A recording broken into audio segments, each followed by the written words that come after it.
So this is my audience.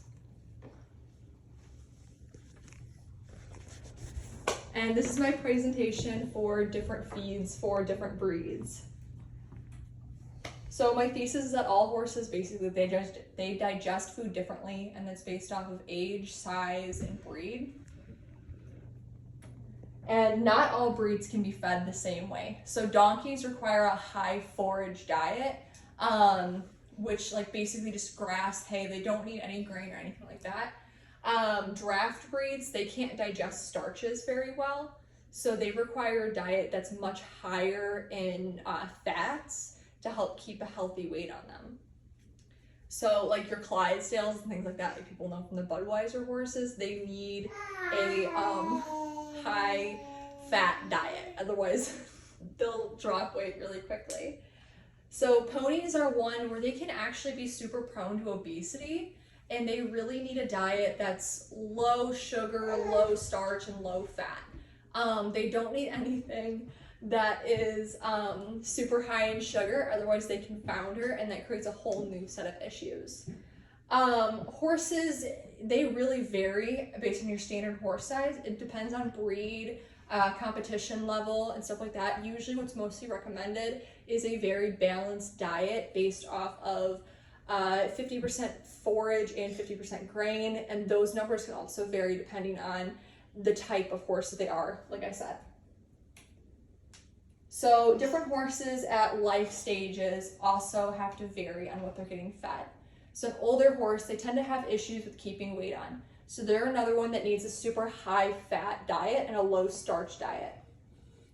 They are going to require a lot more forage and a lot more fat than a younger horse would. A young horse they need to gain weight slowly over a long period of time, and if they gain it too quickly, it can mess up their joints from very early on age.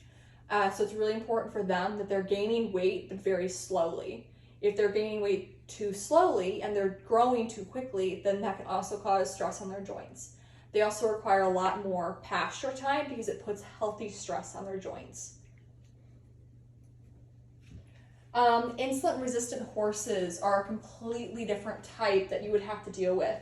So insulin-resistant horses is basically they have too much protein. Their body can't work with it in the correct way.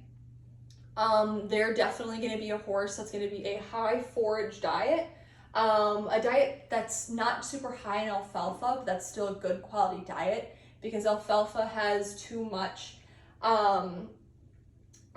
protein in it, and it can create a buildup in their system, and it can cause a number of other health issues, including death could be one of them. Horses that have IR, they're often linked to having laminitis. Laminitis is basically just an excess in inflammation in their joints. So you have to feed the work level too. A horse that is being worked, like you got to think of it like a track runner. So if you're feeding someone that is a track runner versus someone that lives a fairly sedative lifestyle and you're giving them the exact same diet, one of them is going to do fantastic and the other one is going to fail. And that's really going to depend on who the diet is catered towards. So every single work level has to be fed the same. So a high work level will require usually a high protein diet that's also high in forage. So horses can be developed like health issues, and that also will depend on how they have to get fed as well. So laminitis, Cushing's, which is also called equine metabolic syndrome. That equine metabolic syndrome, they can't digest sugars very well. And that's the same thing with laminitis. They can't digest sugars really well. They just appear in different ways. And then those are my sources.